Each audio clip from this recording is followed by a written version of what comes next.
Hello, Sean here. We're going to do a kind of a startup guide walkthrough of the Coffein Coffee road cart case. So pretty sweet, kind of semi-custom case for y'all there.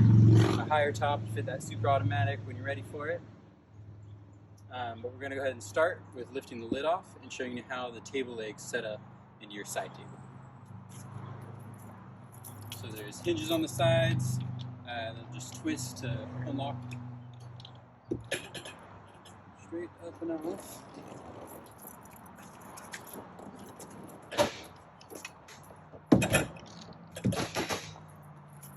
So on the inside here, you have your table legs that are staggered, so they stack neatly up against the lid.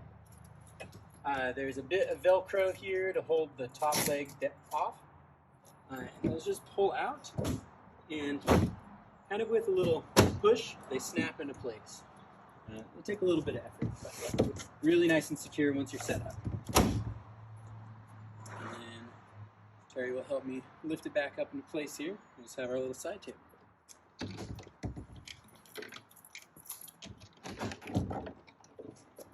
Spin around so the thing's shown.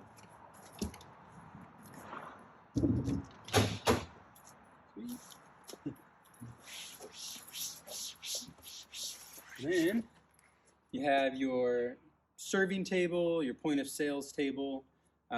We've seen a lot of folks put it right in front of the cart, so you're serving and then you're making your beverages. A lot of variety. So inside the cart now, I'm going to start with the umbrella, which we've conveniently set up. The easiest solution for us was to mount the bottom portion of the umbrella inside the case. And there's just a small set screw inside that holds it in place. So if you did want to remove it, you can. But the thought is to leave the bottom portion of the umbrella there, and you can just tighten up the top into your cart. Right. So on the left side of your cart is going to be where you're placing your machine, whether it's that brewed you've just purchased or one of your super automatics. There's two access ports here, one for the power to the machine and one for the water. We've just pulled the most common fitting up to the top here. You also have the other standard fitting inside there, depending on which machine you end up setting up there. But so your machine will sit on top of those, tucked away. You have both your rinser and your hot water sink. Push as far back as we can get it there, while still having plenty of room to work on your surface. And there is some room behind there if you're looking to stack cups or something. That was a thought.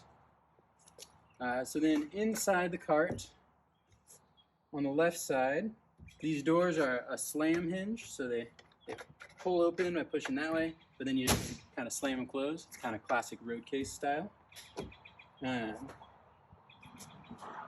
On your inside left is where the hydro high volume ended up sitting.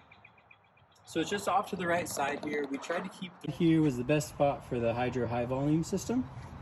So it's cleated down into position here and then strapped in place with this Velcro strapping. So it's going to stay in place. All your plumbing's going to run up to the machine on the left there, and then over to the right to the rinser and the hand wash sink. Tried to keep this whole left bay of the cart open for plenty of storage. I know that was a concern. Make sure you had enough storage for your napkins, lids, cups. But also if you're looking to use that brewed machine, this would be a perfect place to store those Dometic containers full of your cold brew. So plenty of room in there. You could stack 3 of them even, just like your freshwater supply. Which brings us to the right side of the bay. So this is housing your fresh water, your wastewater, hot water heater, and then your power center.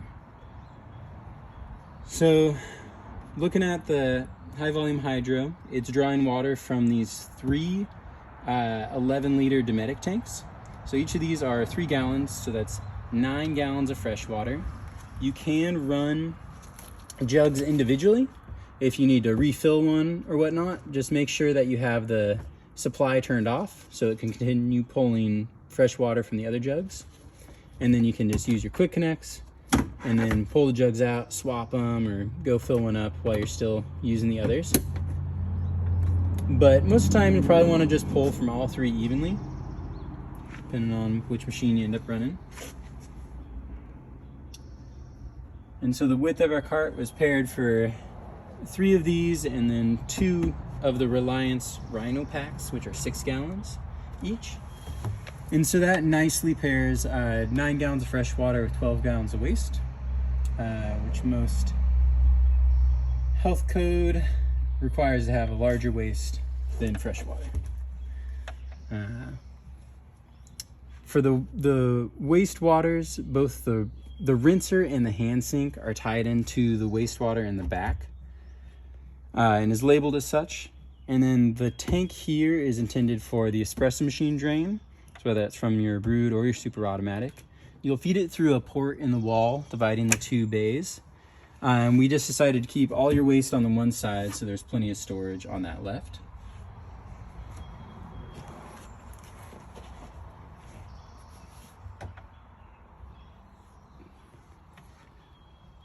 The right side houses your water heater in the back. It does come with a preset tape there. Just when you first are powering up your water pump system, make sure there's water running out of the faucet when the hot water is turned on, before switching that outlet on. That has a temperature adjustment you'll want to work with just to ensure the proper hand washing temp. But that brings us to your electrical panel, which is mounted on the right side here, once again to kind of keep all the messy cords to one side and keep that other one open for storage. But you have a black GFCI at the top, breakered, your red GFCI. This is the main for the espresso machine plug, which is this piece down here. And then your overall main for the electrical panel itself.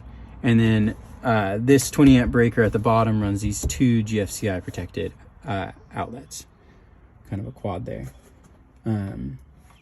The espresso machine plug is here. So you'll run the machine power over there. We have most of the power ran up on the ceiling, kind of tucked away from your drain water. I will include a couple extra tie downs for your technician to make sure that they get that tucked away. Your power supply into the electrical box comes by way of this cord here. They don't come with an end. You'll want to get the one suited for the generator you end up using. There's an access port just directly below the electrical box that you'll be able to feed the cord through, even when it has the cap on there. Plenty of room.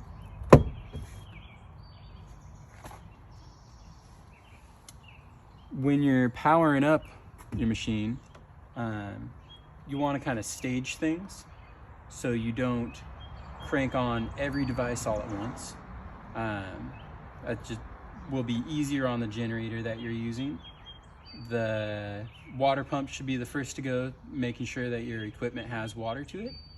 And then staging, so turn on your espresso machine, let it come up to temperature, and then turn on the breaker for the hot water heater, let that come up to temperature.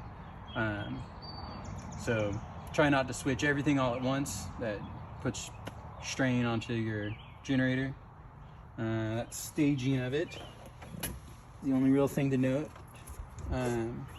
The faucet is a vented faucet. So you'll want to keep using the one that it's built around here.